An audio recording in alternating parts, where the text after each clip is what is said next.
Good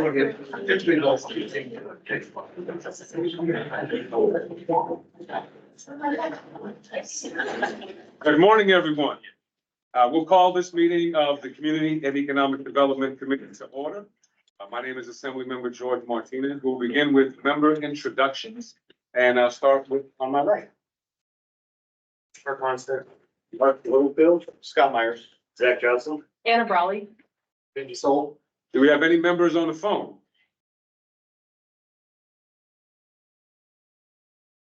No? Okay, thank you. And I just encourage everyone also to know that, just note, today hopefully will be our last day of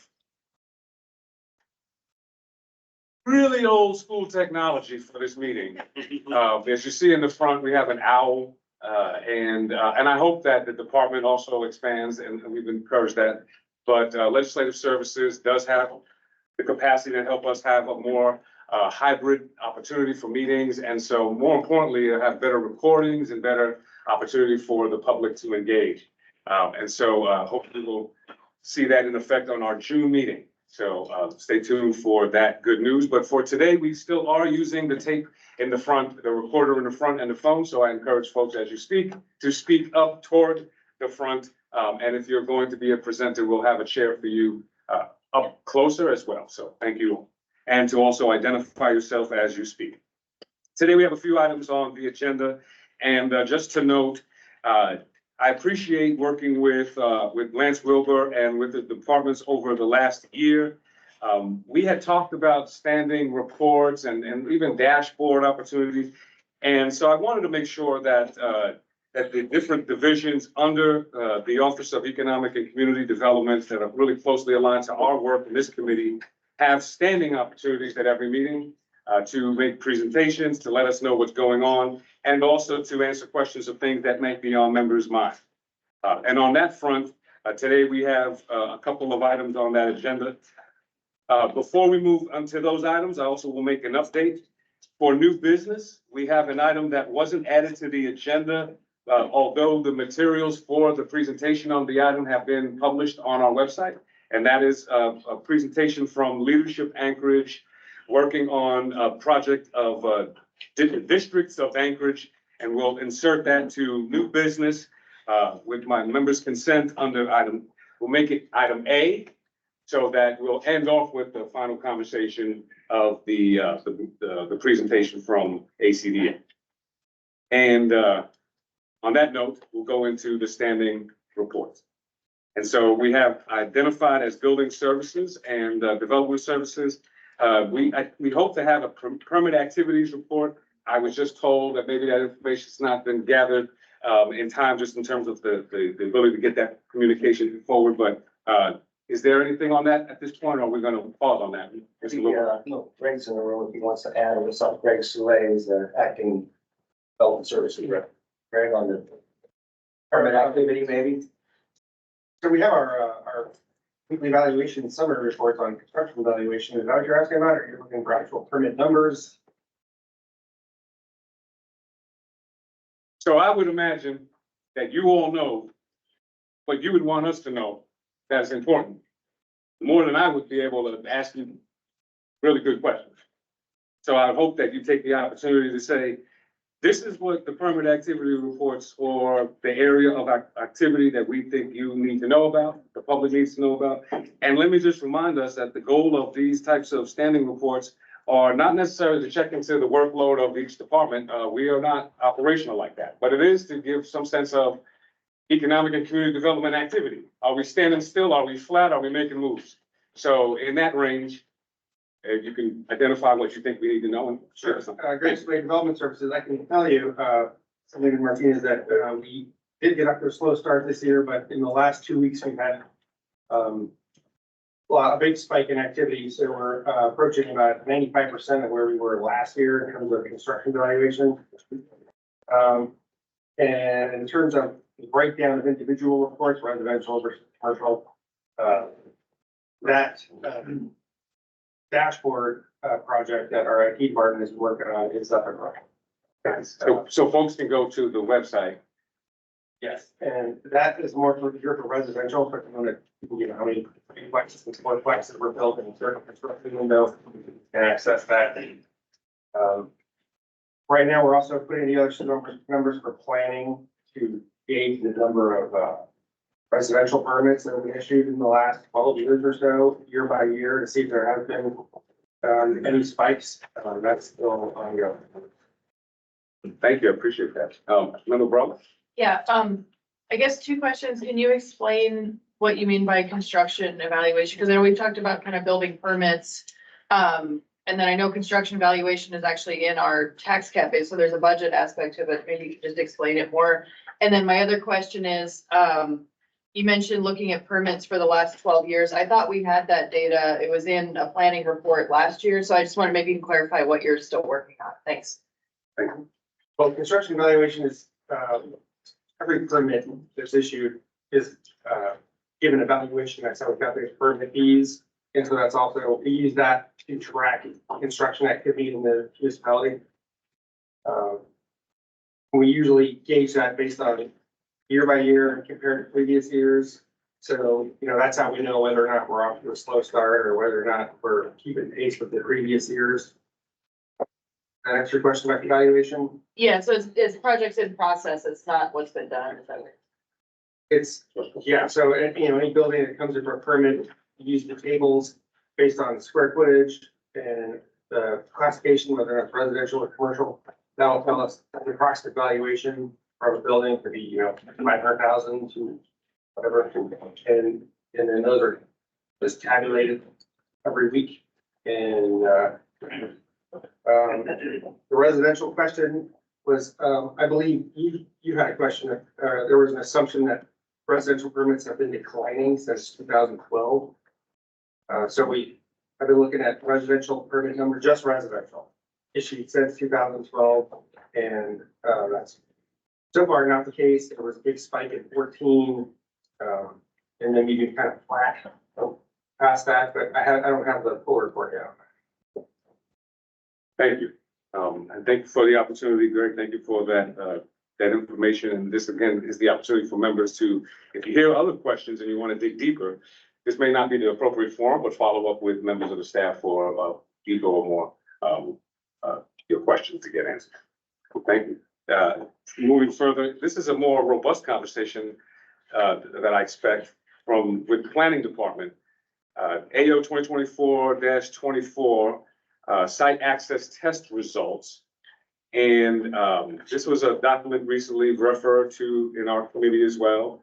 And I would love to have this conversation open up. I know some members have some thoughts, and I would turn it over to planning to open up this conversation, describe this report to us, and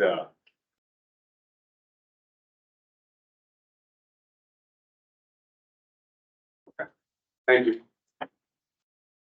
Yeah, so Brian Yell, Long Range Planning Manager, Chief Planning Department. The site access test fit report is the result of a 6-week study that we did. We compiled a team of 2 landscape architects, an architect and civil engineer, all of various backgrounds, all licensed and experienced in private developments within the municipality, to determine if there was any impediments to the development of specifically 3 and 4 plexes on small urban lots served by public utilities within the Anchorage Bowl. We got some feedback from the development community that they were concerned that these new site access and pedestrian frontage standards passed last July through 2023-50 would create an undue, hardship and impediment to the development of 3 and 4 plexes. So we decided to go ahead and do a conceptual study to determine a few factors. One is, construction viability. Have we created a design impediment for 3 and 4 plexes in the R2M and small urban lots? What is the cost difference to the best of their ability and the estimated cost difference between the old standards versus the new standards? And 3, we got some feedback that developers are a little confused on how to navigate these new standards. So we wanted the team to put together a log questions and concerns they had while working through this process and trying to figure out the standards.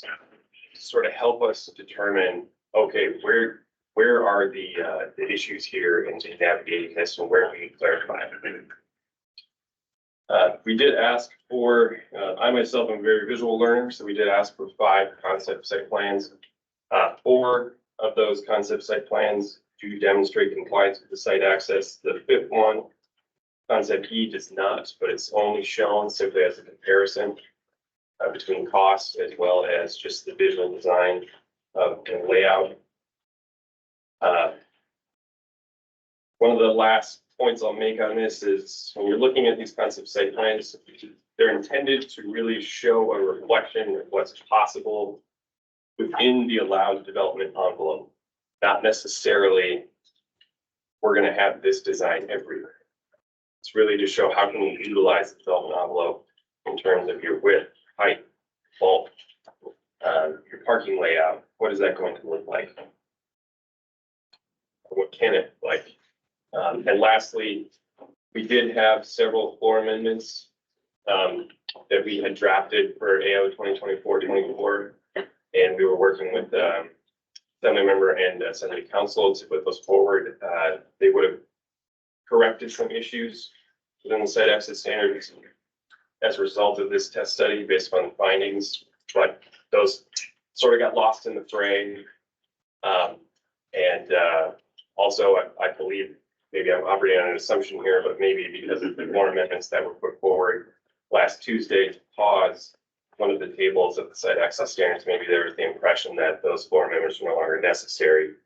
I just want to say that that's incorrect, if that's the assumption. So the administration is working to put those 4 amendments into a separate ordinance, and we're going to get that to the assembly for consideration as soon as we can. And I'd be happy to answer any questions. Sure. I'll just ask one question and then see if there are members with additional questions. I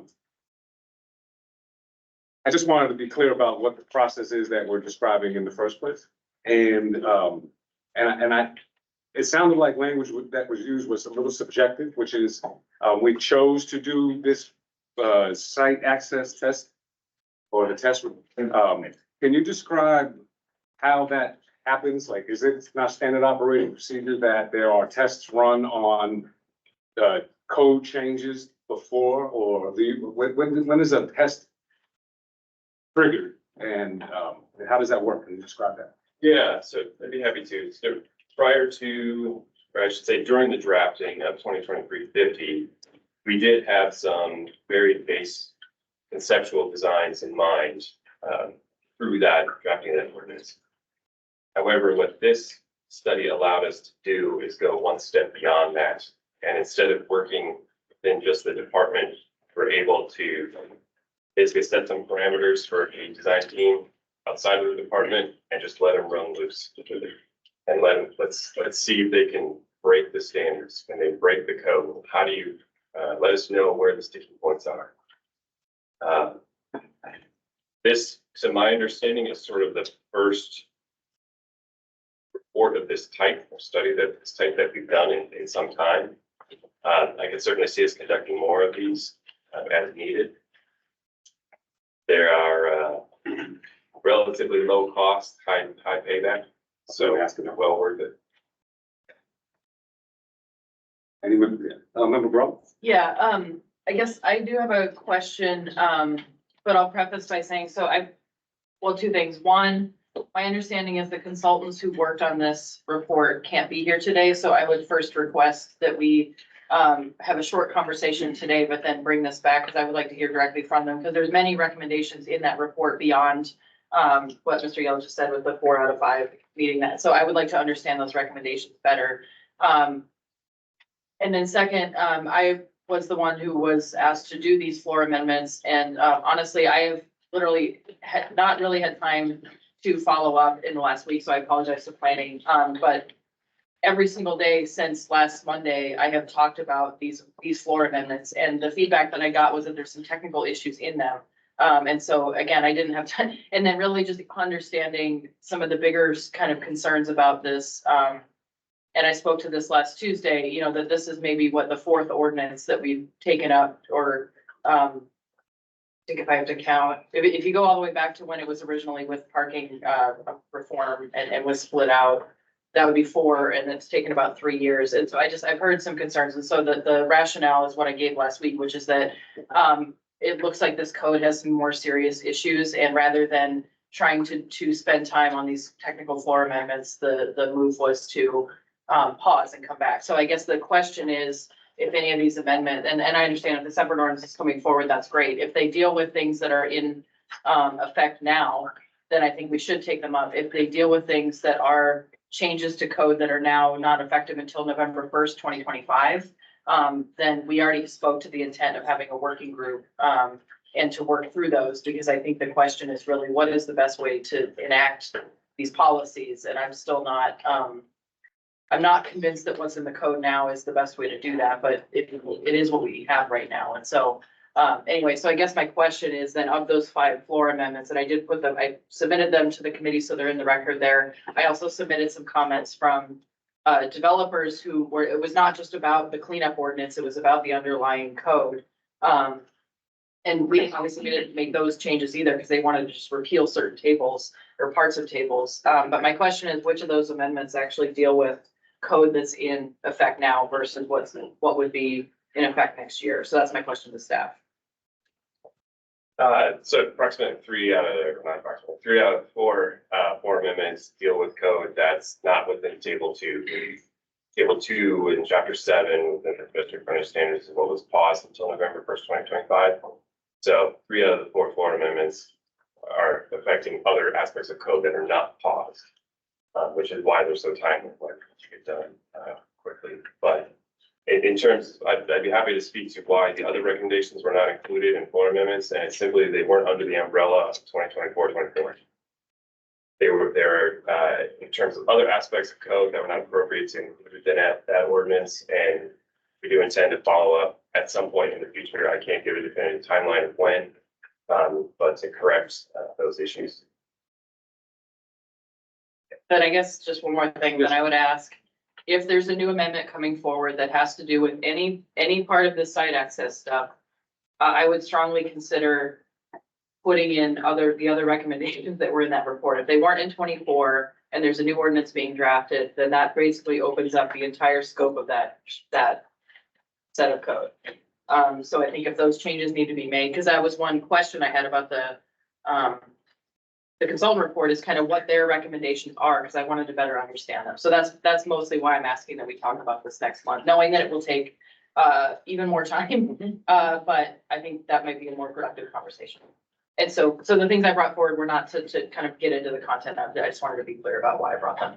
Excellent. No, and I appreciate that. And really, this was to open this conversation. I expect that this is what I hear being described is that sausage isn't pretty.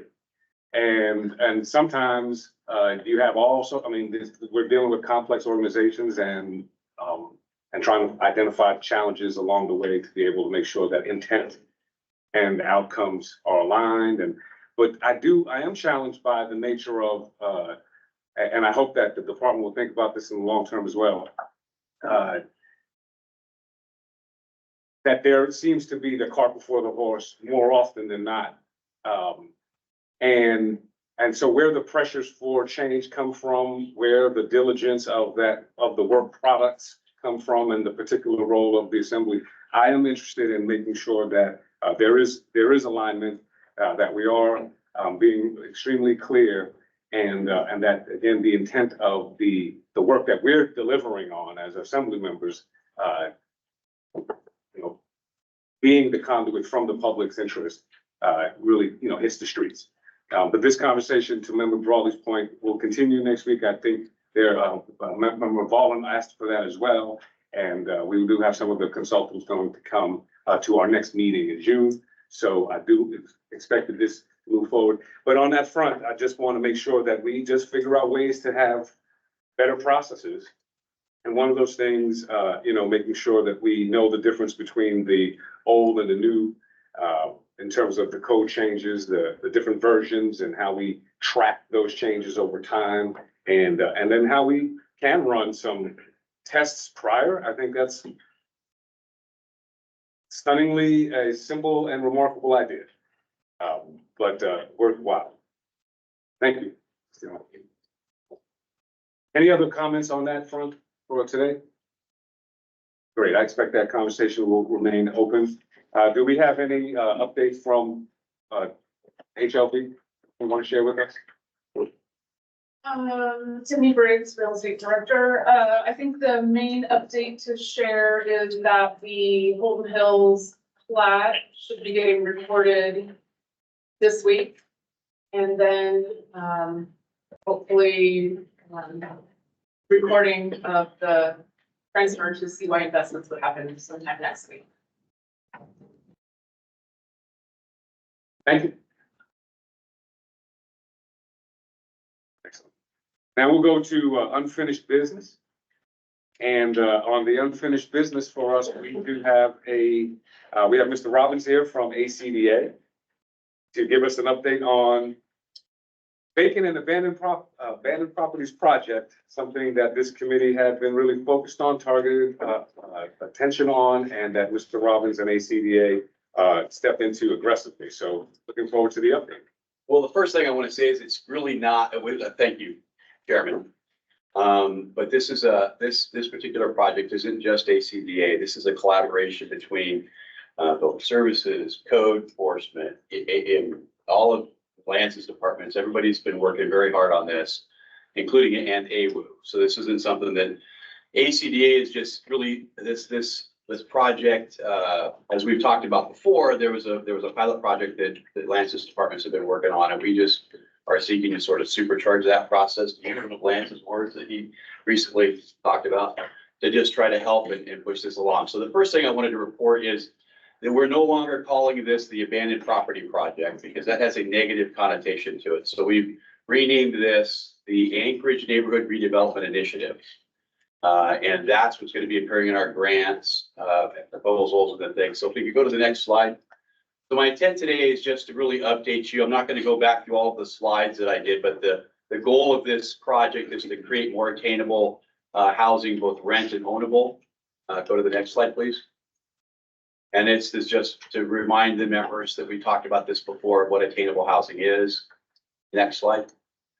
And then I just wanted to cover some of the action and some of the things that have been happening since the 3 or 4 months ago when we were first here. So far, code enforcement's identified about 107. Well, the number goes up and down, but it's right now at about 179. We estimate that by the time we've completed the census, that there's probably somewhere in the neighborhood of 400 to 500 abandoned properties. Representing the 179 represents about 900 units of housing, and those are estimates, of course. We won't know until we actually identify the properties, finish the census, but we could identify as many as 2,000 units of available abandoned properties, because there are multifamily units, there's fourplexes and duplexes, plus there's some lots can now have duplexes, whereas before they only had single family homes, so that the number of housing units. So we are currently in partnership with AWU, we've applied and with all the departments, actually. Scott Campbell's been working on it very hard. We have an EDA grant that's about to go in tomorrow. That we're asking for, I think it's just under $700,000. And that grant will allow us to complete the business plan as to how we're going to execute this project over the next several years, and supply the funding so that we can supercharge this census and aid the code enforcement division to be able to complete the census quickly, because of course it takes money to do those things. We will identify and secure some federal funding. That's something that we've already started working on. There was a trip made to DC last month. We're planning another trip to DC in June. We've been working with the delegation. We've been talking about this. In fact, we have another meeting on Monday with some folks from DOD. So anyway, there's a lot of work going on to identify the funding. And then these are just the steps we'll go through just to remind you. So once we've identified and secured the federal funding, which we'll use the business plan to do, we'll begin the process of purchasing properties, doing the environmental assessments, preparing the lots for sale.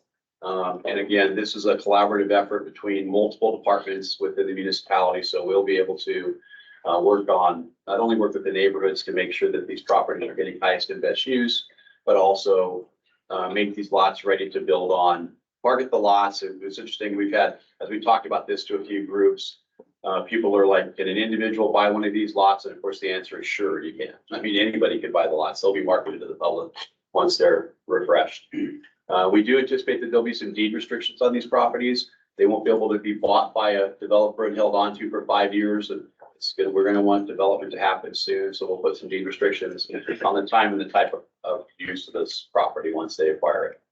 Next slide.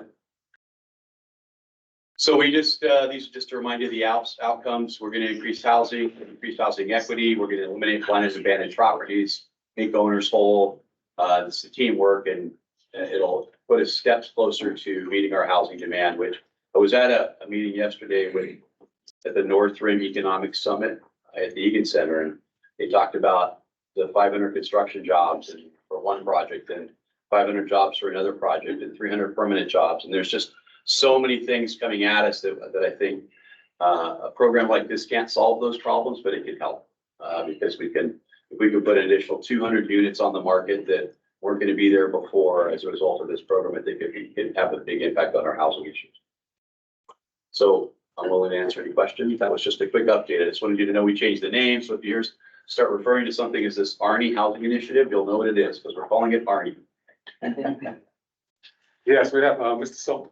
Yeah, so I have two questions. First, I'll jump to one that just, so what do you mean by make owners whole? Well, we're going to buy the properties. Okay. So they're not going to be eminent domain. We're going to buy them. And so if you, in a lot of cases, the owners of these properties, some of them, Lance was just mentioning that a lot of these are owned by banks and mortgage companies, but there's also a lot of owners who have inherited properties. They live in California or something. They can't afford to do the upkeep. And so they just got to keep going down. Okay. Other question is, one of the challenges to infill and more dense infill are utilities on site. So as you prepare some of these lots for development, they must say they're on water, well, and septic. Are you also going to put that cost into bringing utilities so we get more infill development? So that's one of the reasons that we're working with AWU and with the other departments just to identify, obviously once we've completed the census and identified all the properties. So I'll do the chairman, sorry. Once we've identified the properties, then we'll be able to figure out which ones have the utilities to them, if they need utilities to them. And so we'll start with the low hanging fruit first, obviously, and then move into the ones that need utilities or need those things added. But yes, that's the intent, is to provide the lots ready to go. Okay, thanks. Appreciate it. Member Braun? Yeah, I also have a couple of questions. One was, you mentioned demolishing the structure, so I guess, and I understand a lot of these are in bad shape, but, what happens if there's a home where maybe the rehabilitation cost is lower than the demo and rebuild cost? Cause I know it's really expensive to do renovations. It's also really expensive to build. Sure. So we've talked about that in our meetings that we have as a group. And one of the things that we've decided, at least at this point, now that could change as we write the business plan over the course of the summer, but at this point, we're going to stay focused on not doing rehab, but just on the properties that are not rehabable. And the reason for that is because we don't want to compete necessarily with private industry and with private investors. If you could go in and buy the house and rehab it and make it available, you would do that. So we won't be focused on rehab. Okay. And then the other question, you mentioned zoning. So I'm just thinking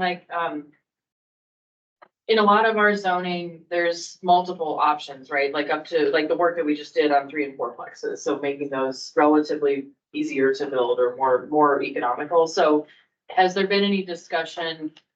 So I know there's challenges if you put restrictions on the property, right? But is there any way to really incentivize or to encourage or require that, for example, these properties are minimum of a duplex or minimum of a triplex? And I understand the idea is to get people building and to not get in their way, but also if we have a bunch of duplexes torn down and we have a bunch of single family homes, then we've netted some units, but it's a really big missed opportunity. So because we're using public funds, I guess I'm asking, what is the pro and con, or have you guys discussed?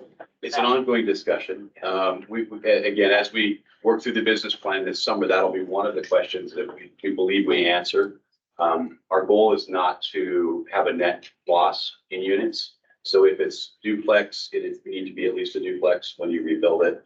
Because we are looking for greater density, we're looking to create additional units, so we don't want to tear down a single family home and then on a lot that's have a duplex or a triplex, have a single family home. We'd like to encourage a duplex. So yes, the answer to the question is there are ways to incentivize that, and we will take that into account as we move forward. Excellent. Thank you. Mr. Luther? Yes, thank you. Moving forward, I'm looking at your outcomes and the Creative Perpetual Fund. Once we get the federal, hopefully we get the federal funding and get started, is this gonna be a self-sustaining process or program, or we won't have to come back to? Hopefully that's the outcome. Yes, so the idea is that we know that, let's say we get, I'm just gonna pick out a number, let's say we get $1 million. It's gonna be more than that, but let's say it's $1 million. Well, we'll use that $1 million to prepare and refresh as many properties as we can, and then when we sell them, that money will go back into the fund. So that we're hoping we can turn this money over maybe 2 or 3 times before the fund is exhausted. And that's part of the presentation to the national, or to the delegation, is that they can make a grant that we can turn over, and we'll continue to work in this city for more than just one pass. All right, thank you. Excellent. I have a question for Mr. Robbins. Have you all explored, or is there any conversations that you all had around ideas like a land value tax? Do you know what that is? We have, this particular working group, it does not discuss, we don't discuss taxes or any of those. That's not really our focus at this point, but land value tax, I'm not sure I'm familiar with that. Well, just to go to the conversation that Member Brawley just talked about with respect to, there's the settings in the new site, preparing it, and then there's the incentivization of it, right? So there's a time limit to be able to utilize it, and then how do you get people incentivized to actually move? And so maybe one of those conversations that is part of the way the municipality also thinks about it is around things like the land value tax, which shifts the burden from development being the driver of the tax to the land value. So you have less incentive to sit on property, right? In that way. So there may just be other things that for us to be considering in the big picture, how the municipality can come alongside some creative strategies to create incentivized opportunities with some of these other terms that are out there. Additionally, I'll share that I appreciate the positive spin on the brand, and I know these are all works in product in development. There's not been one meeting or resident, constituent, or community council meeting that I've showed up to where we've mentioned vacant and abandoned property that haven't ignited the audience. Yes. So you may want to do a little sub-brand underneath that, so AKA the abandoned property project, because people know something about that. Sure. And there's a strong feeling about that. So I just want to throw that out there as a branding. Thank you. No question. And also just in the bigger picture, in the long term, to Mr. Littlefield's kind of point, how the city wins in this, the real clarity to the city of Anchorage, to the voters, how we win. And how it's not costing us dollars, how it's creating economic opportunity. So that translation point to the voters is a little different than to the stakeholders at these meetings. Cool. Aside from that, thank you for the presentation. Thank you. Excellent. And thank you for your support. You guys passed an ordinance that we were able to take to DC, that'll go back in, goes into the grant application. So I want to thank all the members for that. Anything else we could do? We're here. And I would say that since I guess to close out, that since you guys stepped forward, you were the first ones to support the effort. I think we also received a letter of endorsement from most of the Anchorage delegation, all the ones that could get the letter signed in time that were busy or out of town.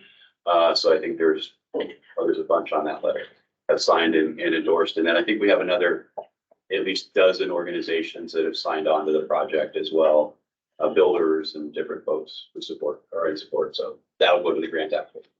Thank you for rounding up the troops and for doing that work with the departments as well. Thank you for highlighting our departments. And luckily, we have a lot of smart people in our departments that can help. And thank you for highlighting the staff. I want to make sure that's clear on the record too. I know I said earlier that we would change the agenda. We'll just close off with the district's presentation for Leadership Anchorage. And we'll keep you in the hot seat, Mr. Robbins, because you're sitting there already. And so for new business, the little update on the Denali RV. Yes, could you open that next PowerPoint for me? So this is a project that, we were approached about, I guess it's 6 weeks ago now. We were approached by the, Downtown Community Council, Fairview Council, the Third Avenue Radicals, the, Anchorage Downtown Partnership, and asked if we would reignite an idea that we had for the Third and Ingram property for some sort of temporary use. Obviously, this is what the property looks like. Well, this is probably a good picture of it today. But so this is a project that's a little bit different for us anyway than the way we normally do our projects. Normally, we generate an idea and then we go out and spin it, and try to get support and try to convince you to support it. And this is really a project that came to us and we were asked to do it. So I think it's important for us it's important for us as we've been talking to folks that this is something that ACDA agreed to help with and said, sure, we would help with this if this is what the community really wanted for this space. We know that there's a long-term plan, that there's long-term questions about what's going to happen here, what's going to happen with this site. You've got issues with the SIP and the highway to highway. There's just things that are unknown about this that make it difficult for any kind of permanent use. And so what we're proposing, and what we had come up with as a result of Roger Brooks coming to town a couple of years ago, one of the things he said is that you need access to your downtown for RVers. It's one of the fastest growing ways of travel in the country, and we need to be able to use that to market. So we came up with this idea for an RV resort at this site. And again, it's a temporary use for this. And if you'll go to the next slide, the reasons that we recommend or that we came up with the idea originally was because of Roger Brooks. This property is spoke about in Our Downtown Plan, and it's one of the possible temporary uses because it'll activate this part of the city. It'll connect the Fairview Greenway with the Chip Creek to the Chester Creek Trail across the property. The cost of entry for this versus the return. So we've hired Agnew Beck to study that for us, and they're putting together the numbers so that we can speak about that in black and white. It's just anecdotally, but anecdotally, the cost of entry is much lower than say trying to build a housing development or something else that's more permanent. It's temporary infrastructure, it goes in, it's not the same as building again some other permanent use. We can do a public-private partnership. There's a high demand for upscale RV resort type space. And of course, it's a temporary use of something that was contemplated in the former Alaska Native Service Hospital Community Vision Plan that was done back in 2019. It was a master plan done for this site that all of the stakeholders in the neighborhood. I know we were talking to Ryan the other day at our meeting. He spent hours and hours working on this plan, and most of the groups we've spoken to about this that came to us were all participating in that. So temporary is what the key is, I think, for what any kind of use on this site is going to be. So if you'll go to the next slide.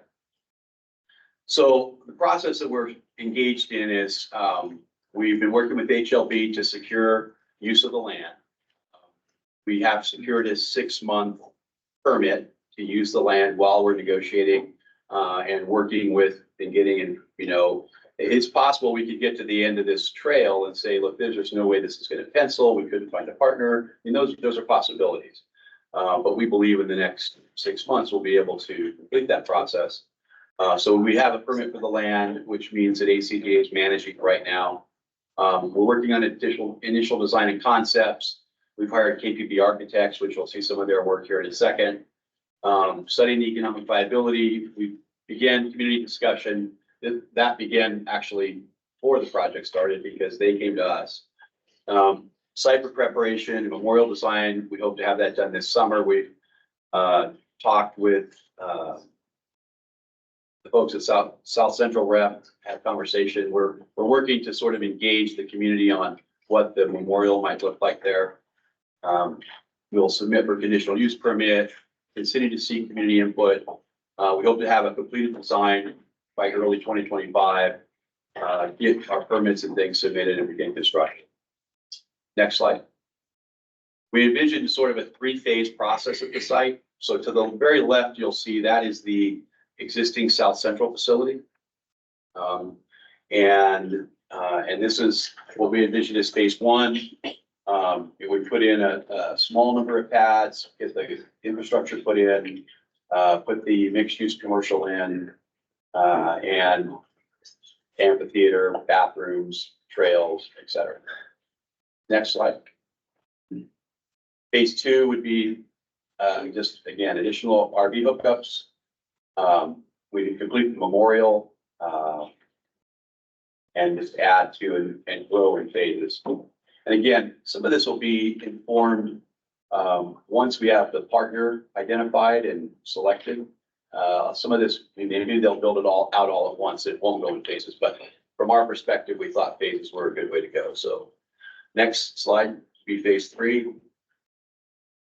And again, this is what it would look like when it was fully built out. It would have pickleball courts, it'll have an RV dump site, it'll have mixed use commercial. You can see the trails there that connects from Third Avenue across the front of the property and the amphitheater. There would be some permanent restrooms outside. We would envision, this is sort of a two-step P3 process. We believe that from the discussions we've been having, that the developer would be different than the operator, but it's possible that they might be the same person because there are there's some interest in operating and developing. But the developer, the operator would be the one who would program a lot of the stuff that happens at the amphitheater to keep it busy during the summer so that the community has engagement. So again, this is our concept, and part of the reason we're here today, we're not asking necessarily for approval or money or an ordinance or anything. We just want you to be informed because at this point, this is just a conversation that's happening. But what I don't want to happen is for you to be talking to a constituent and them to say, hey, I heard about that RV resort. I think that it's important that you be informed and that you understand the things they're working on, especially since we have received, of course, since they approached us, the radicals have given us a letter of support. The Downtown Community Council passed a resolution. Fairview's got a resolution there. We believe that they're going to pass at their meeting in May. And then ADP is passing a resolution to support it. All the organizations that came to us are supporting it. And so they have members on their boards. They're talking about it now. So it's important, I think, that the members be informed, and certainly this committee be informed on what we're doing. Are you almost done with the presentation? I have one more slide I want to show you. Excellent. So you want to click on that and bring up this next photo.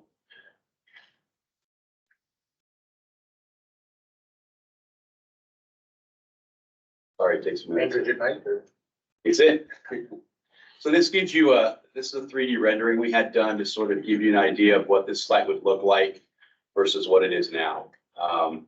And we do envision this, and again, lots of this will be affected as we move along, but we envision it at ACDA that this would have the sort of frontage on Third, and the right-hand side would be open year round. Of course, nobody's going to sit in the amphitheater when it's full of snow, but the memorial would stay open year round. We'd keep that plowed and open.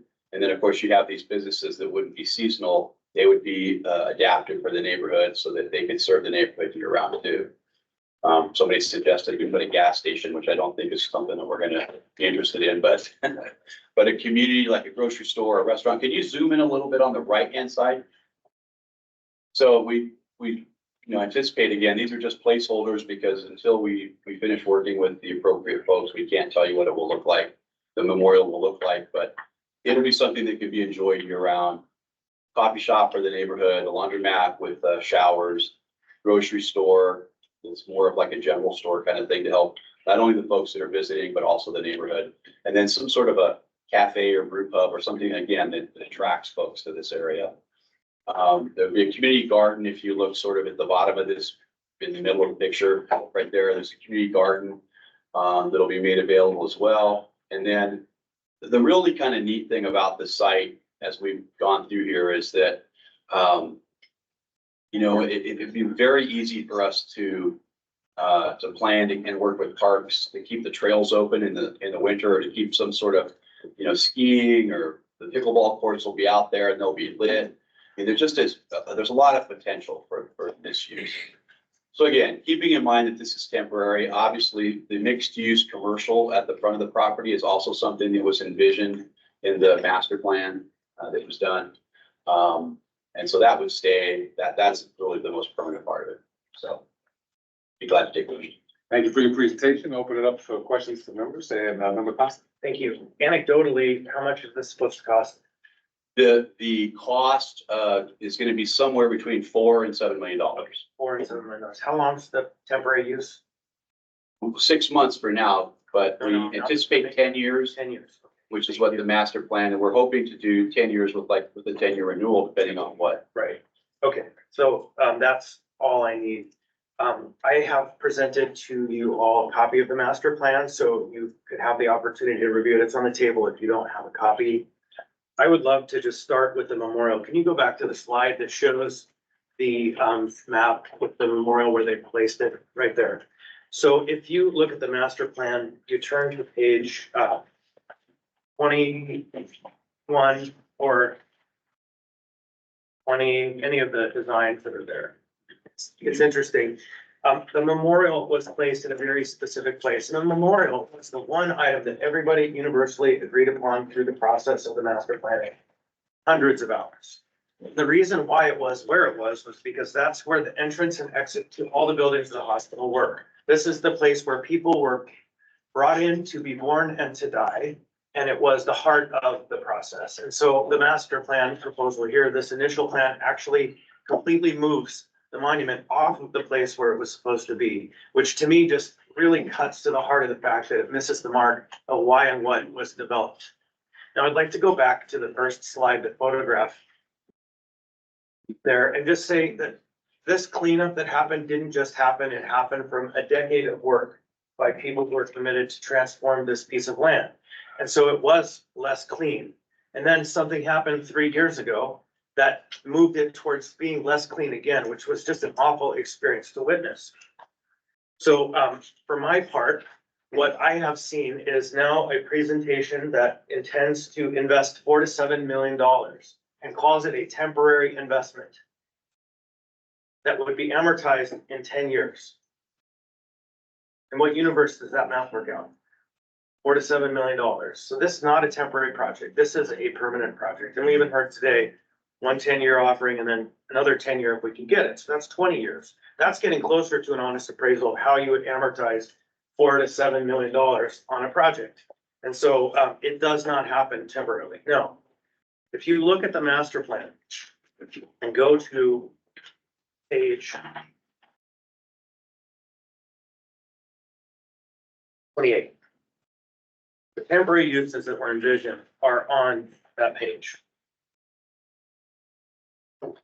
Actually 27 and 28. There were concepts of putting a marketplace down there. There was an orchard that was created and a farm that was going in, creative placemaking, work with the bait to put in a driving school. Other ideas, put in an activation for neighborhood uses and other conversations, a bike park that would be clearly temporary, not permanent. Now, this piece of land in effect fell hostage to the, so for lack of a better term, the inertia of an administration that didn't have a real estate director until very recently. And when we finally got one, projects that were put on hold, like Holton Hills for a long time, were finally eating up all the bandwidth and energy for investments by the Heritage Land Bank. So now I'm going to hand out to you what's already coming around. It's an amendment that's drafted for the Heritage Land Bank conversation that prioritizes the actual implementation of a master plan for this piece of land. It moves to create it into a comprehensive plan and a master plan or a master plan for the neighborhood, because this small area doesn't have a master plan other than this right here, for this lot. And so it suffers from a lack of vision that has been ongoing for 40 to 50 years. But the answer is not to put in an ad hoc project that costs millions of dollars and then actually becomes a permanent project. And it has some of the hints of what was proposed, like the buildings on the lower left corner. But the lower left corner there of this map is the only place that you can really do substantial construction where housing that's contemplated in the plan would actually go, because the seismicity of the property, it's really tricky. There was a permitted Is use. zone 5? Isn't that what the property is? It's zone 5 on the outer rim, and on the bottom left corner is zone 4. And so Housing is very problematic. on zone 4, it's achievable. And so on zone 5, it's not, but on zone 4, it is. We've been through all of this. It's in the plan. So I'm really just disheartened to see the fact that we had a group working hard to create a temporary use on this land. And this administration, notwithstanding the folks in real estate now, this administration made it hostile for them. They actually made it hostile for them to the point where they had to leave, because every effort that they were putting in was being blocked and shut down. And so it is the reality that there was some scheme happening underneath all of this. And they didn't allocate any resources toward the implementation of the plan. Now, we've seen ACDA be very, very assertive at taking over large parcels of land in the downtown. So what have we seen? We have seen ACDA take over the 6th Avenue garage, which they had operational control because it was a parking garage. And now we have like a 60-year land lease and nothing seems to be happening. There's no development appearing. It should have been well in development. All of the conversations are now about the bus depot, which is a use that's supposed to be there, but isn't there right now, except for on the street. Then we have the 9th and D major project that we just handed them, which was a transfer of land between the state and the city. They have total control over that piece of land. It's acres and acres of land. but Excuse me, nothing's happening. Member Constant, we don't have control of that property. I think we handed it to you. That's not correct. All right, we'll get the details on that. Then they had the whole Tudor and Elmore development proposal that was going in. Tudor and Elmore just completely fell apart when this administration came into play. We had the health department that was supposed to be a swap and become scores of housing units for senior citizens, just evaporated. Promises, promises. We have the Nordstrom building that I know we handed over our title of that land to ACDA. Are we talking about this? Or are we talking about elections? I'm not talking about elections at all. What I'm talking about, This. I am. Thank you. If you want to rule on the point of order, I can be more careful. Bring it back home. So the reality is, we are handing huge parcels of land for development. The only one that's come to fruition is the Debenham property. Point of order. Oh, you don't have Oh, that. I don't. Thank you. The Debenham property, and the problem that happened with that was we ended up having to sink $2 million of municipal cash into it to make it go. I'm afraid that we are locking up all of these huge parcels of land downtown and not making them available, but instead putting them out for pie in the sky proposals that aren't achievable. Now, I submit that any argument that we are gonna put in a temporary use that costs $7 million is not honest. It's just not honest.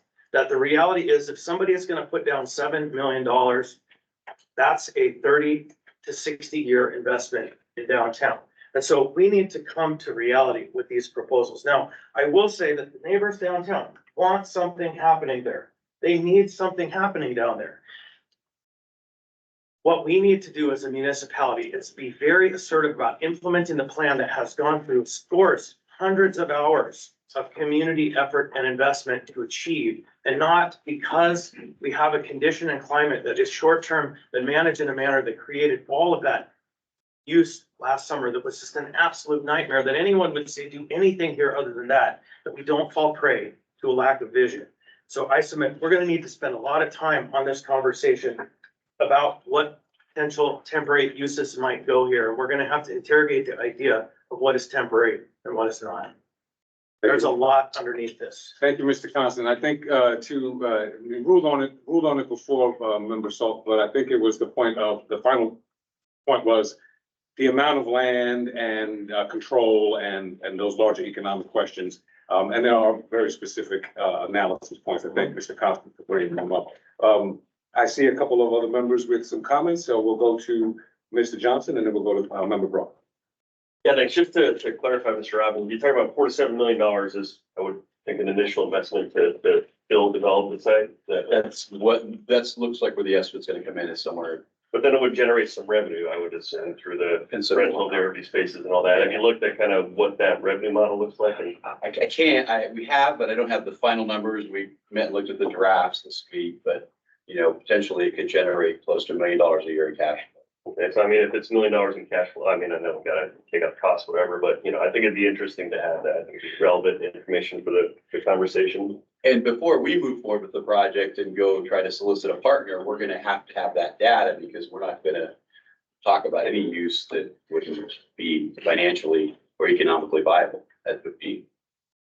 I guess I'll say, just for my part, I'm not wedded to the idea of one particular use, an RV park versus this or that. So I'm willing to be open-minded and consider alternatives, but I guess the big thing in my mind is, you know, that and it sounds like there's more work to do. It's not make perfect the enemy of good and come up with something that seems so grand and so desirable that it's not commercially viable. I guess the one scenario that I really would feel uncomfortable with is looking at this, you know, 5 years down the road and it still looks like it does today. So I think there's a great range of things I'd be willing to contemplate, so long as it's an improvement over its current state. And I'm not saying I'm wedded to the idea of an RV park, but I'm not dismissive either. Thank you, Mr. Johnson. Member Brown? Yeah, excuse me, and I appreciate the context, because I knew about this master plan study, but I was not involved, so I appreciate, I want to look at this more closely. I remember when it happened. Excuse me. I think Member Johnson's point about, something looking the same 5 years later, that's kind of the story of Anchorage, right? Like that's, unfortunately, I hope we someday get past that reality that we seem to make plans and then administrations change or whatever happens, and then it's a cycle. And that is not one administration, that is many, many years. I guess the two questions I have, and I put these in email too, just thinking about the amount of pavement that is needed, and I appreciate the picture, because it's not paving the whole thing. It looks like the other interim uses, for example, a motorcycle, that would have been even more pavement. And the reason I mention that is because I'm worried about having to remove that pavement. Obviously, there's a pavement here and it was removed, so that is possible. I know that's common. But I'm also worried about the fact that this is a vehicle use. So what is the plan for soil remediation and basically putting this back to zero? Because what I am really worried about, what has happened many times in this city and every city is, you know, gas station, parking lot, any of those things. For better or worse, individual vehicles do leak and spill and all these other things. And so if we use this for something that's so vehicle oriented where they're parked for days at a time and, you know, I'm assuming there's no inspection site here, right? So what happens and how do we build in the remediation costs? And I guess I don't know if that's been modeled out, but that would be the question, because it's not that when this temporary use ends, that it goes back to the way it was, right? So what is the demo cost? What is the kind of setting this back to zero? Because otherwise no one's gonna buy it. I mean, it'll be a environmentally hazardous site that would need to be remediated again. So that's my question. Thank you. And Mr. Robbins, these are all to take with you, come back. Yeah, absolutely. You may not have answers to all. Yeah, no, I'm not expecting a number. I'm just saying that is a cost. Member Salt? You mentioned, part of the Port Reconnect project or the sewer to Glen project. There's a lot. And I just don't know, how does this property interact with some of those proposed plans? It goes through the center of it.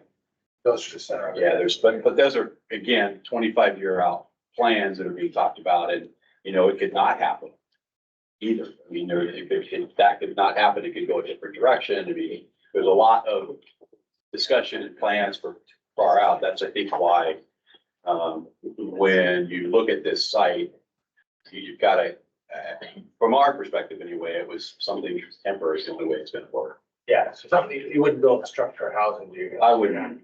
Why would you put housing? Then you're gonna have to, if you do go through here, then we either have to eminent domain all the housing out, or you'd have to pick another route that might cost $1 billion. Who knows? I don't have the answers to that because haven't looked at it, but, there's a lot of uncertainty around what this site is gonna be when it grows up in 50 or 100, what is it gonna be in 25 years? So not knowing that answer today, just seemed like a good idea. So we want to keep it as kind of close to a natural state again. Well, yeah, and it's a lot easier to pull out temporary infrastructure for water and electricity than it is to again, do houses. Thanks. All right, thank you. And a couple more points from, member Constant, we'll close out this conversation. That Gamble Street there is the line that the state had asserted they might have some highway authority, but there is no map that shows a right of way that the state can in fact take that. We have done extensive review of that. They assert it, but it doesn't exist on any recorded documents. Also, the plan as presented here puts both of those structures be right next to where the highway would go. So the argument that this is a somehow less intrusive on a state right of way is not quite presented by the materials received before us. The part that's most disturbing to me is we heard plainly, quote, "It's just a conversation at this point." But what we know now is there are architects engaged. There are community council outreach programs going on where multiple community councils have been asked, whether by their own accord or by the development authority coming forward to present this, that they're ready to speak. In fact, one of them last night had this on their agenda. So it is not simply just a conversation. This is a project that's well down the lane of implementation. And so I'm monitoring closely, and I will be presenting more information as we go. And you will see an amendment proposal when we come back to the Heritage Land Bank 5-year plan to make sure that this property falls into a master plan section of the neighborhood, which will give the neighbors some confidence of what's coming. And if some of these uses can be done in a temporary way that don't involve millions of dollars of concrete investment, then it's worth talking about.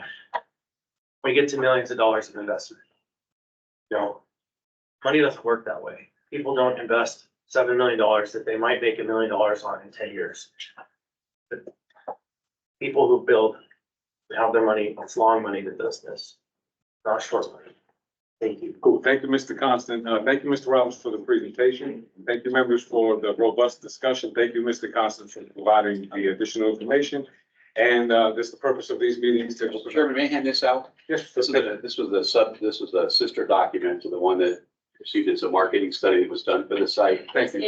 It's in the. Oh, was it in the back? Yeah, I Sorry. did it. So it's in the back of the. Thank you. Thank you again. And I do want to put one thing on the record before we do close this conversation out. I am intrigued and enthusiastic about the larger conversation that people are still excited about that was generated by Mr. Brooks. Not that Mr. Brooks was the visionary, but it seems that a lot of folks in town are gravitating toward that particular moment. But on that front, today we have an RV park in Anchorage. And that RV park has been repurposed over the last few years. So before we get moving to a new space, I would love for the municipality to make sure our RV park in the Northeast Anchorage, Centennial Park, the one RV park that was closed down the week before the 4th of July, all the way through Arctic Thunder, because the RVs ain't gonna come because you build them, they're coming today.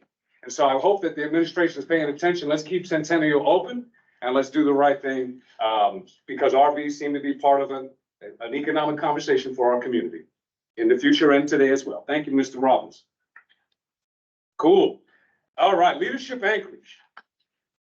You all know the cool programs we like to talk about, a little cool. And as a former mentor and director of the Leadership Anchorage program, I'm excited to see Leadership Anchorage is a program coming out of the Humanities Forum.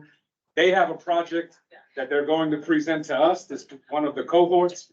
The information is available on our website. So the presentation materials for the Leadership Anchorage presentation now is available on our website. And this is all about the districts of Anchorage, naming different parts of our town. So I'll introduce the Leadership Anchorage folks. Want to come do the presentation? Could we stand? You're more than welcome to stand in the front if that's what your flavor is. Thank you.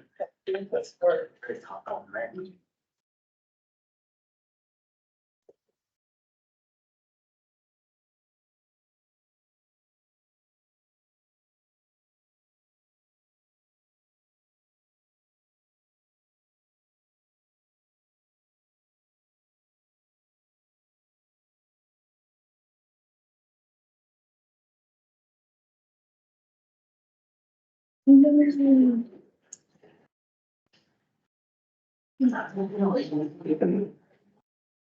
right. Maybe. Getting there. Yeah.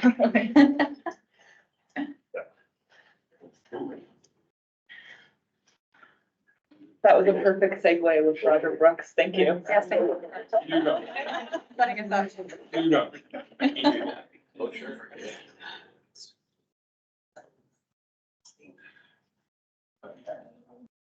Oh, just gonna take us one second. Okay, very good. Thank you.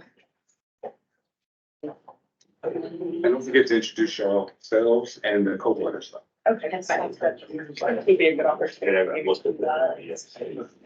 Well, it's sort of.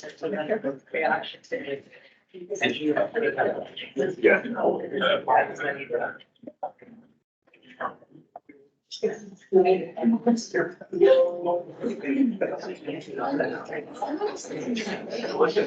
Same thing. This is the example of these children. So.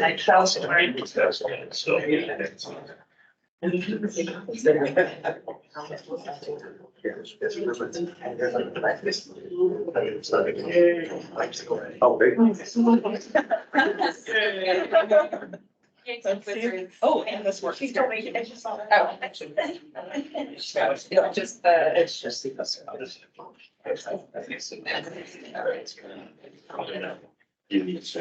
Okay. Good morning, everyone. Thank you for your patience and thank you for having us here today. We are here as representatives of the current cohort of Leadership Anchorage. And part of that is having a small group community impact projects. And ours, which we will be presenting on today, is the Anchorage District Naming Project, which we're doing in collaboration with Anchorage Economic Development Corporation. So just quick agenda today. We'll just go briefly through the project background and the summary of it. And at the end, we'll have a call for support and hopefully time for questions so that you can be very clear on what exactly we're asking you for here today. So our project team, I'm Lillian Mawson. This is Helena Sarcone, our project lead. Unfortunately, unable to be here with us today are Christina Rankin and Tanisha Gleason. And you can see from our variety of titles up here on the screen that we do come from a wide background, a wide variety of backgrounds professionally and personally, which we found to be a boon to the project in many ways. In addition, Helena and Tanisha will both be continuing work on the project past the end of Leadership Anchorage, which is coming up this weekend, as part of the Quality of Place Management team with AEDC. So with that, I will turn it over to Helena to get into the meat of the project. Thank you, Lillian, and good morning, everyone. Just diving right in, this project comes from a goal that is part of the Choose Anchorage report, AEDC's AEDC's strategic plan. And there are 4 pillars in that report: business vitality, infrastructure, talent, and last but not least, quality of place, which is where this comes from. And this is actually one of Roger Brooks' recommendations. And this really hits on the connection between livability of a place, why we choose to live here, why we choose to stay, and the relation to identify and identity and really amplifying that. In a little bit more detail, these are actually the 2 goals that were included in the AEDC project proposal to the Leadership Anchorage cohort back in October. And you can see that both of these goals, not only are they really focused on the economic development of Anchorage and sustainability of that, but really it comes down to amplifying what we love. Why do we choose to be here? And at its crux, I do want to point out that this project and district naming effort is really based off of branding and marketing. That is really the main goal of this. And as such, our very first project outcome is developing marketing materials for tourists and locals. I would like to point out, again, this is also for locals. One of the most exciting things about this project is over the past 6 or 7 months, we've really had the opportunity to learn even more about our city. 3 of us on the project team are born and raised here in Anchorage, and it has been really special to have that deeper dive and always learn something new. You know, there's very unique pockets of community here, and the goal of this is really to shed a positive light on that and showcase that and share that with others here in our community and visitors. We are pursuing having an Anchorage Assembly resolution passed recognizing the pilot districts. That's part of what brings us here today. And in that process, developing a roadmap of our experience for district naming and developing a tool and a resource that can be shared back to community members, community councils, for example, who might be interested in pursuing district naming for their own areas of Anchorage. We also have the branding in relation to developing the brand kits for specific districts. And then, of course, incorporation into wayfinding projects is ultimately the goal too. Here are a couple of the recommendations that were included in Roger Brooks' assessment several years ago. You can actually see some of these are already happening in our community. Mountain View is a great example. Roger was very complimentary of this in his report and actually does refer to Mountain View as a district in his report because of the signage that is in that community here in Anchorage. So some of the work that we've done since October, we've been primarily focused on really building the foundation of this project and trying to get an idea of the context. It's been a lot of conversations, network building. We have talked to a slew of local experts. We've had the opportunity to meet with a couple of assembly members and get their take and opinions, as well as connections of who might else be someone we should talk to. We have talked to local business owners, community organizations, Visit Anchorage, for example, as well. And over the last 7 months, we've attended about 17 community meetings. That includes community councils, as well as board meetings of organizations such as the Cook Inlet Historical Society as well. So you can imagine one of the big questions we have gotten over the course of this project is what is actually the difference between a district and a neighborhood? And that is something that we chose to kind of go back to Roger and ask him his opinion. And the definition that he provided is that any defined area where at least 60% of the properties are commercially zoned would be considered a district. In contrast to a neighborhood where at least 60% of the properties are residentially zoned. And so this framing has been the definition that we have been using in our work, and it's just a good frame of reference and context for the project. Which then brings us to the districts that we have been focusing on in our work for leadership Anchorage. And what that really means for us is that in the last 6 months or so, these are the areas of town that we've done a little bit of a deeper dive into. And so I know the one-page district descriptions were shared before this and made available. Those are just a very small snapshot of these areas of town. We are currently finalizing more detailed district descriptions, which will be part of our final leadership Anchorage report. And I'm very happy to share back with the committee in a couple of weeks from now. You may recognize some names here, see some familiar ones like Spinar, Downtown UMed. We really do not want to reinvent the wheel here. You know, there are areas of Anchorage that we already know and love and have associations with. Again, the goal is really to highlight and amplify the positive things. I will point out the coastal district, that is a new one. That was a suggestion by the team. And the goal and intent of that is really to highlight all of the really wonderful recreation and business activity along the coastal trail, which does range from like Ship Creek all the way potentially down to Potter's Marsh, if we wanted to include that in it as well. You may be looking at this and thinking, what about this area of town? Or, you know, there might be some missing. So we have gotten some suggestions. Here's just a quick snapshot of the suggestions that we have gotten. Also, West Anchorage is not up here. We are aware of the Mushing District downtown as well. Another one I would like to point out, the Mountain District, similar as the Coastal District. This is also a suggestion and recommendation from the team with the same idea to really highlight that we do have trail access on our doorstep up in the Chugach Range and highlighting that for locals and for tourists who might be visiting Anchorage. And here's just a visual of the focus districts and kind of where they land on in a map of Anchorage. As you might imagine, over the past 7 months or so, we have had some challenges as well as opportunities from the project. And the very first one is just district identification. And there's some questions that surround this that you might be thinking, you know, who has the authority to decide if an area of Anchorage is a district or not? Who are the voices that need to be in the room for this decision and for these discussions? what makes a district of Anchorage and why should some areas be considered a district and why not? These are also big questions that have come up too. And one of the things that this really solidified for us, and I think that we already felt in the project team, is that there really is a very deep sense of pride here in Anchorage, pride in community, pride in place, and branding identity and branding place is really complex. You know, there's a lot that goes into that project, and we're very connected to our communities here, which then brings us to the next challenge that we have had many discussions about, which is the approach for community engagement and for the project.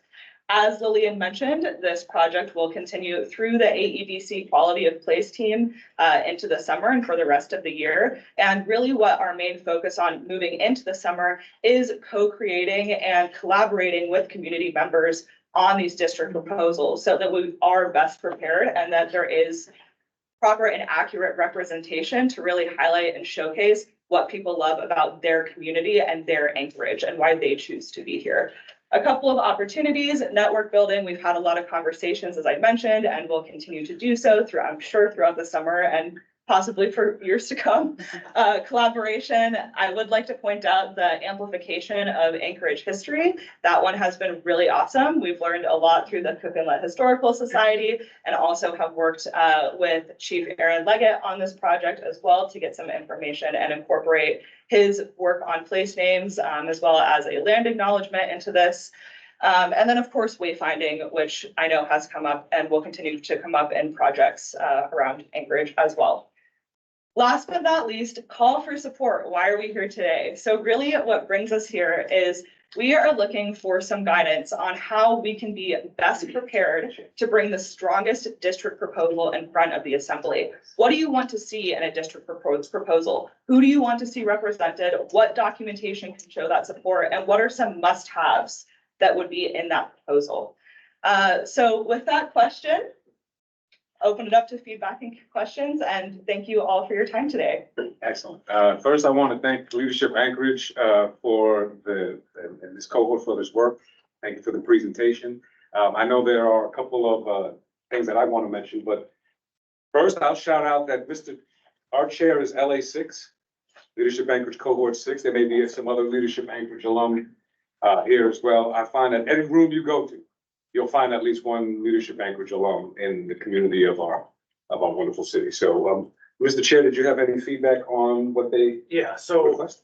currently, there's only one member appointed, but we have a new naming commission. And so what I think would be a good idea would be to contact that member and begin a conversation with how the commission would tackle this question.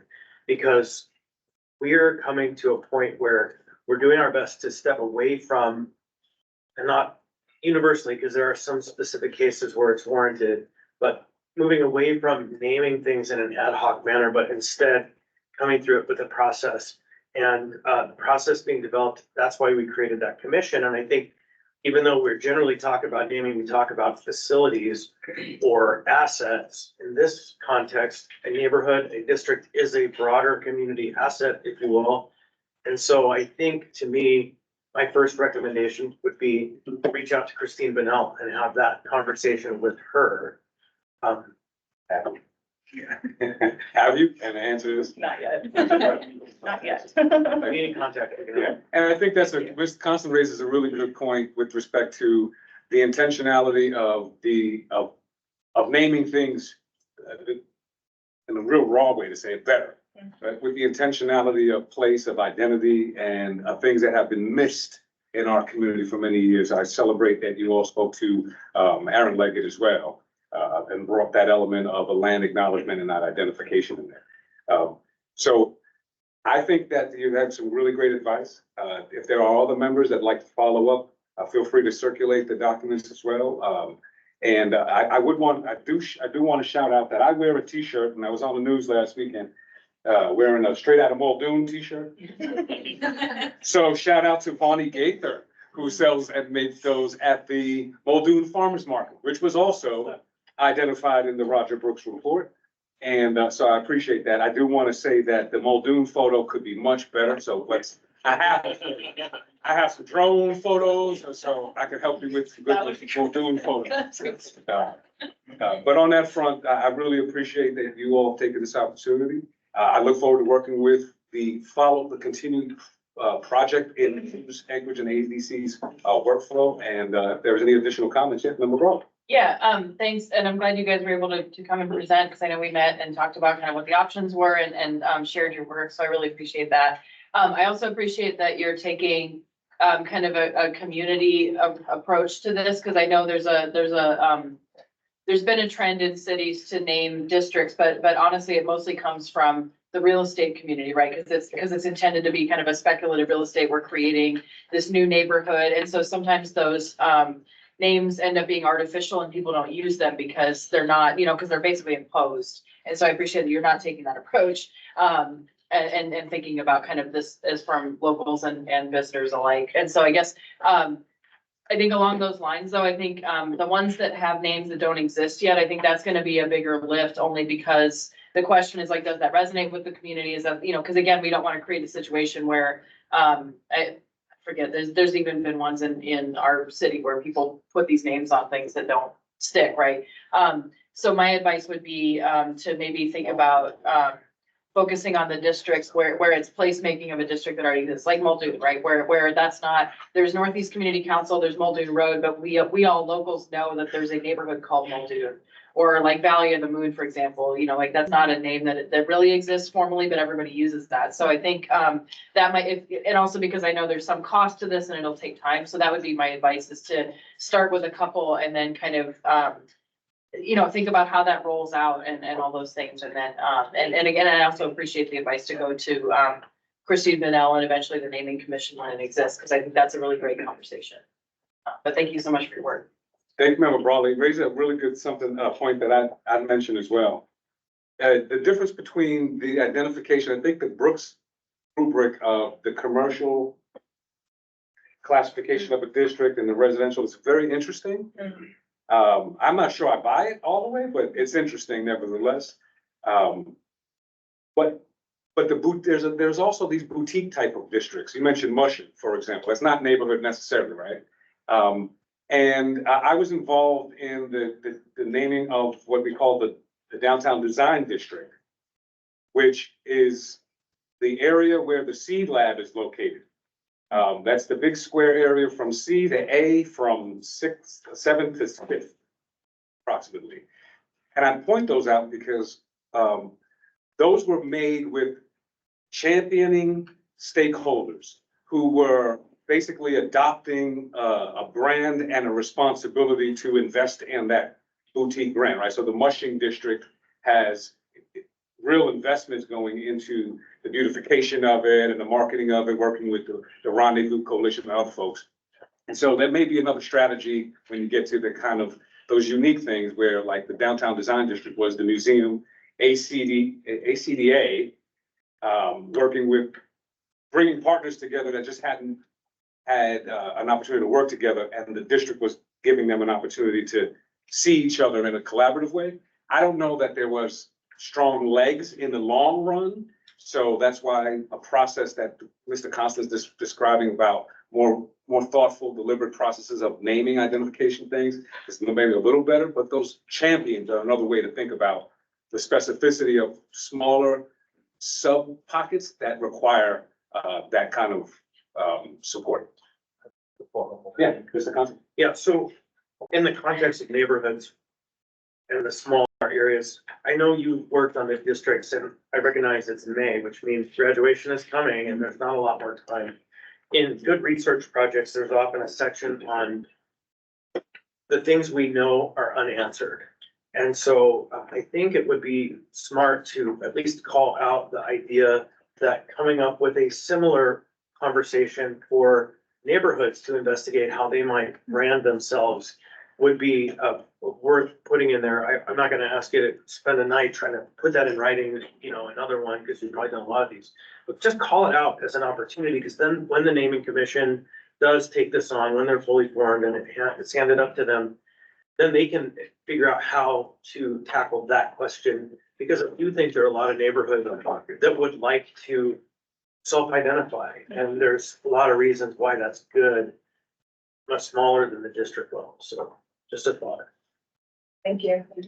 And I do just also want to shout out Jenna and Natalie for all of their support throughout this project. That's, you know, their support has been huge in terms of connecting us and just always being there. So thank you to AEDC for making all of this possible as well. Excellent. And I'll shout out my similar appreciation for the organization and for Jenna as well. I appreciate new energy, bringing great ideas forward. So thank you for all of the collaborative work, and we look forward to seeing this come before us at some point. Thank you. Cool. Are there any members of the general public here? Yes, Mr. Robinson. And please introduce yourself. You'll have. We're running out of time. Tyler Robinson, Brook Inlet Housing. Nice to see you. Thank you, Mr. Chair. Just would like to, I know you mentioned in this item on 2024 and what is benignly called site access ordinances, which I'm here to comment that it's not benign. It is actually impacting the ability to move residential projects forward. So this is why we keep coming forward to you. I know you're going to hear from the authors of this study. I wanted to point out a couple of things. One is that staff concludes that this study proves out that there's no problems with the ordinance. I come to the exact opposite conclusion. Until we are confident that the site plans demonstrated here are viable and feasible, we should not be coming to that conclusion. I would also mention that this report does not look at commercial developments. It does not look at developments that has multiple residential structures on a lot. That's often what we do. And so we're challenged on what we are trying to sort of design now, build now today. I would say that our charge has been, I know that some of these ordinances have been sort of pushed off into 2025. I think that's the absolute worst policy that you could take because it's just hanging out over us. So I would ask you to delete it right now, replace it if necessary, rather than this constant tweaking and modifying that's hanging up projects, that's forcing us to test this stuff out. And I don't know where to bring this. We go to the administration, we come to you individually. This is a big deal. We have sat in housing summits. We have sat in work groups to try to advance projects and new code. And then at the end of the year, we pass legislation that reverse that and then some. And I see everybody sitting around when we read this stuff and no one seems to understand it. It's fundamental to our ability to deliver housing in this town right now. And I'm urging you to take radical action, which is only radical in that it undoes a radical action that the administration put forward last year. Thank you for your time. We thank you. We know it's not a feedback, but we do have a question from a member. Yeah. Yeah, so, you've sent letters. We read. Yep. And you're correct that it's hard to grasp the specifics. I think there was a really choice line in one of the communications that said, you know, how is it good public process if the public can't understand what you're saying? I agree with that. And I know this might come as a burden or request, but I know you have some experience. Can you put forward a draft ordinance language as a model that says this is what we would do? I hate to ask you that, but like, we have people pulling in two different directions and I can't see the light through it. Maybe a third party can come forward and say, this piece of code, this is what I would propose, and not in narrative language, in actual draft ordinance language that could be copied and pasted into a project. No, it's become very clear to me, and I appreciate that this stuff is so complicated that without providing you all the specific language, it's impossible to move it forward. I would say we did that the last time to the sponsors. Part of that was moved forward. Part of that, I think, in good faith, was sort of put off, and that's what I'm suggesting is that we figure out how to not just put it off, but to redo it. What I'm suggesting is, I think the chair's comments about, do we test this stuff regularly? So when we pass these omnibus ordinances, we don't produce a red line version of code that allows anybody, yourselves included, to actually figure out what the heck we're doing. I have to have 3 computer screens open with the existing code, the proposed ordinance, and then potentially my notes. That is a burden on the public, that is a burden on you. We should stop doing this stuff until we actually show red line versions. So to your point, yeah, we need to do that, but it's Right. Why is it all on us as a private sector? Tyler, then when I hear two things here. One is there's a specific project. Yeah. I'm asking for help with. Yeah. Give me the language. Happy to, yes. Then there's a procedural issue where it's like pre-adoption testing phase where you could see side by side, and I know we have ordinances in the past where we've had the model, the red line. So you have to see it all in place and then an actual what it looks like finished. So that isn't impossible to do, but a window of time before final adoption that allows for some form of testing. Yes, please. And that we are not actually making this stuff effective until we are sure either that we can produce this stuff or we're not having the unintended consequences that you heard at your hearing last time, which is projects getting hung up. I would love to see your draft language on the specific project, and I think you're heard on the idea of testing. Thank you. Thank you, Mr. Chair. Thank you. No, and I appreciate you referring back to that idea of, the standardization and subjectivity of the testing. Meets the sausage, like how do we get to better products so we just not jumping things up and getting all gumboed up with bad sausage. That actually prevents real development and real growth in our. So, on that note, we'll adjourn just shortly after 10:30 and 32. Thank you, everybody.